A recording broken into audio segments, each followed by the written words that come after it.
Meu nome é Lucélia, estou aqui com a Ademir e com o Felipe, nós vamos falar sobre as otites. A otite externa, ela comete a região da orelha externa, pavilhão auricular e o conduto auditivo, até a membrana timpânica. É causada por bactérias ou fungos, em lesões, e elas penetram em lesões causadas por cotonete, grampos, atrito ao coçar ou secar a orelha, ou contato com água contaminada do mar, da piscina ou até mesmo do banho. Essa otite também é conhecida como dos nadadores, porque o contato constante com a água retira a cera do ouvido, que é a proteção. Então, deixa a orelha mais suscetível a infecções. Os sintomas são dor intensa, perda da audição, secreção e prurido.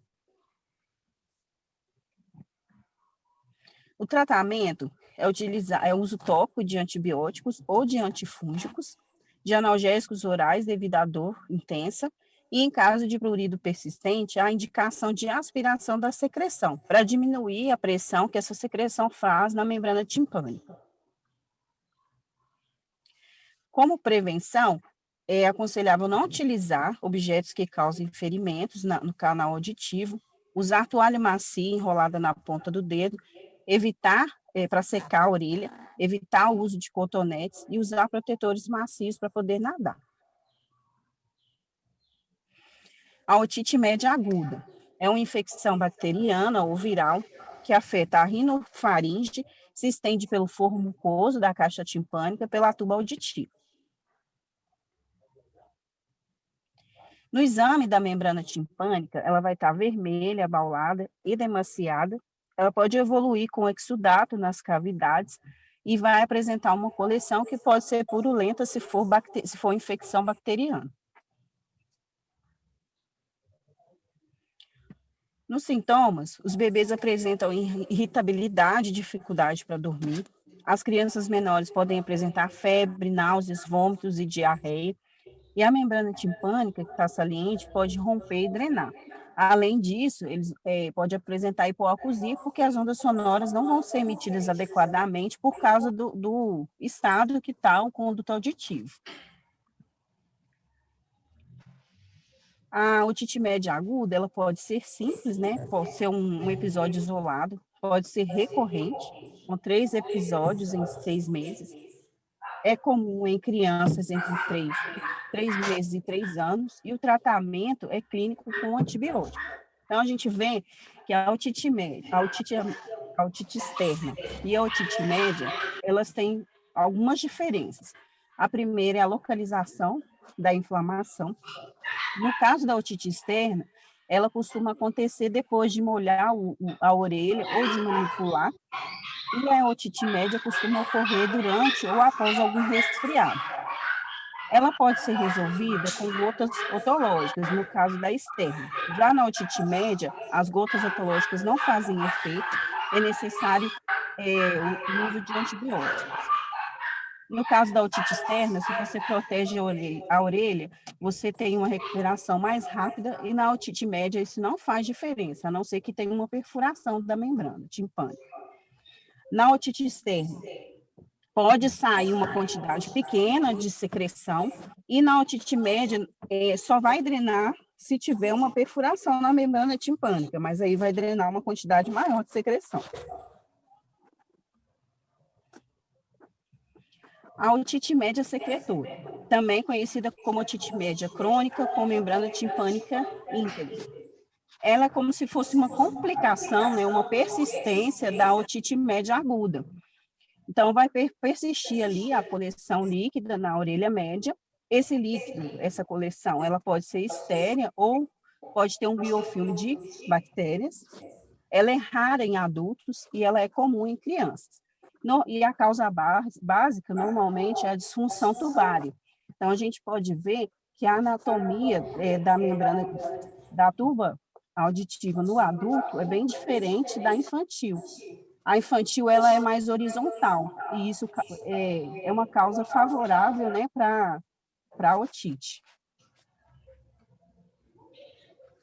Então, além da anatomia desfavorável, nós temos causas funcionais, como a fissura lábio-palatina ou obstrução nasal, causas mecânicas como infecções, refluxo, aspiração, alergia e a hipertrofia adenoidiana. Os fatores de risco são não ter sido amamentado, frequência à creche ser do sexo masculino, ter irmãos com otite média recorrente, ter infecção precoce e ser um fumante passivo. Os sintomas são a hipoacusia, uma sensação de pressão e plenitude, estalos ao deglutir, e nesse caso é raro ter otalgia. O exame da membrana timpânica, ela vai ter cor âmbar ou cinza, um deslocamento do reflexo luminoso, vai apresentar retração leve a grave. Na insuflação, ela pode estar imóvel e é possível visualizar líquido ou bolhas de ar. O exame audiológico, a via óssea vai estar preservada, vai ter um gap aéreo ósseo de mais ou menos 30 decibéis. A imitanciometria, ela vai apresentar uma diminuição da complacência, né? Então vai ser uma curva plana ou tipo B. E o tratamento, no caso, seria clínico, com controle dos fatores de risco, imunoterapia, antibióticos e corticoides, até mesmo para profilaxia, ou cirúrgico, que é a retirada das adenoides e a inserção de um tubo de ventilação.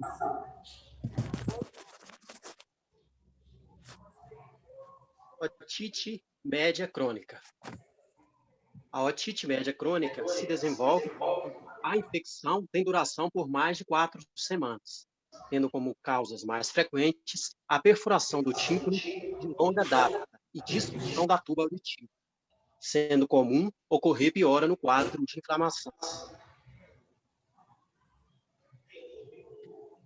A otite média crônica, com tímpano perfurado, ocorre a perfuração timpânica permanente associada ou não à patologia do ouvido médio e mastoide. A localização da perfuração pode ser central, periférica ou marginal, atical.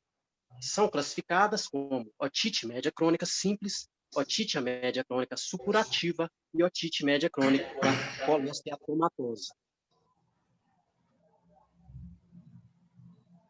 Otite média simples. Perfuração timpânica seca, com períodos intermitentes de otorreia, alterações reversíveis na mastoide e ouvido médio. Localização mais comum é central. A etiologia é traumática, devido a uma otite média aguda sem tratamento adequado. Otite média aguda necrotizante. Achados audiológicos. A via óssea normal, gap em torno de 30 dB.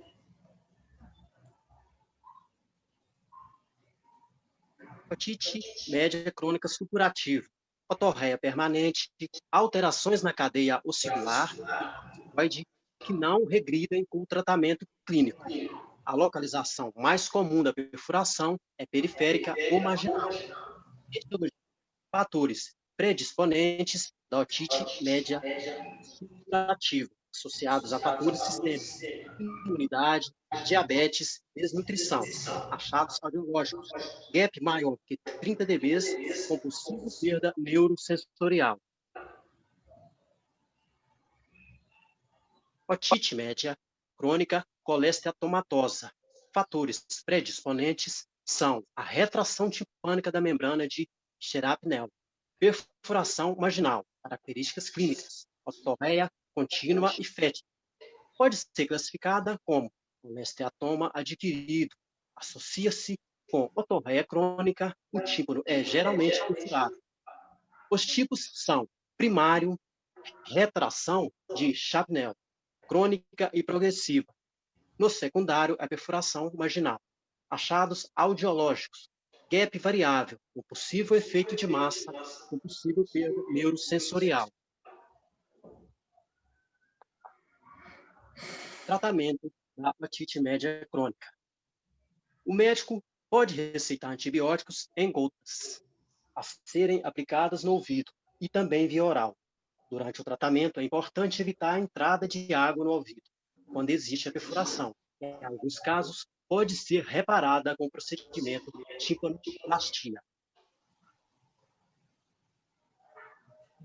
Otite interna. A otite interna atinge os canais internos do ouvido, cóclea e canais semicirculares, que são responsáveis pelo equilíbrio. Qualquer inflamação nessa região pode causar vertigem, tontura e outros sinais comuns da labirintite. Infecções nessa região são consideradas muito graves. Esse tipo de otite pode ocorrer por consequência de uma otite média mal curada. Há também outros fatores que podem desencadear a otite interna, como tumores, doenças neurológicas e opção genética. Tratamento. Como a otite interna é considerada muito grave, o médico deve iniciar a internação do paciente para oferecer cuidados mais intensivos e controlar a infecção. Depois de o paciente receber alta, o profissional avalia se há necessidade do uso de outros medicamentos em casa e aponta a importância de se observar o estado de saúde. Bom, agora eu vou apresentar um caso clínico sobre algumas dessas otites. Primeiro, a gente precisa entender ou relembrar que nas otites vai ter uma perda auditiva do tipo condutivo, a presença de gap, ou seja, a via óssea vai estar normal, acima de 15 decibéis, até no máximo 15 decibéis, e a via aérea vai estar rebaixada, abaixo aí de 25 decibéis. Na imitanciometria, vai apresentar uma curva do tipo B, devido à complacência, dificuldade da complacência da membrana timpânica. Aqui, então, vamos ao caso clínico. Paciente de 9 anos, ele foi encaminhado ao serviço de fonoaudiologia, ele veio encaminhado, pelo otorrino, com a queixa relatada pela mãe. Está ouvindo pouco. Às vezes ele fala que está sentindo que o ouvido está tampado. Na escola, a professora já falou que ele está disperso e não está entendendo o que ela fala. De acordo com o diagnóstico do otorrinolaringologista, ele refere uma otite média secretora. São até sinais, esse tampamento do ouvido, essa sensação de que o ouvido está tampado, são sinais de que o prurido, a secreção está retida ali no ouvido médio, na orelha média, desculpa. Perda auditiva a investigar, ou seja, o médico otorrino, ele quer saber qual que é o nível da perda auditiva do paciente. Por isso, pediu a solicitação de exames audiológicos. No exame otológico, o médico descreve que a membrana timpânica está íntegra, com coloração escurecida para acinzentada, abaulamento da membrana timpânica e cone luminoso irregular. Não dá para decifrar, definir o cone luminoso. O paciente ele está em tratamento com antibióticos e a investigação a investigação de uma implantação do tubo de ventilação, já que a tuba auditiva não está realizando a drenagem da orelha média. Aqui está o audiograma do paciente. Nós podemos ver que na via óssea está normal, acima de 15 decibéis, e a via aérea está abaixo de 25 decibéis. A presença do gap, tanto na orelha direita quanto na orelha esquerda. É um sinal clínico, um sinal no exame da perda auditiva condutiva em ambas as orelhas.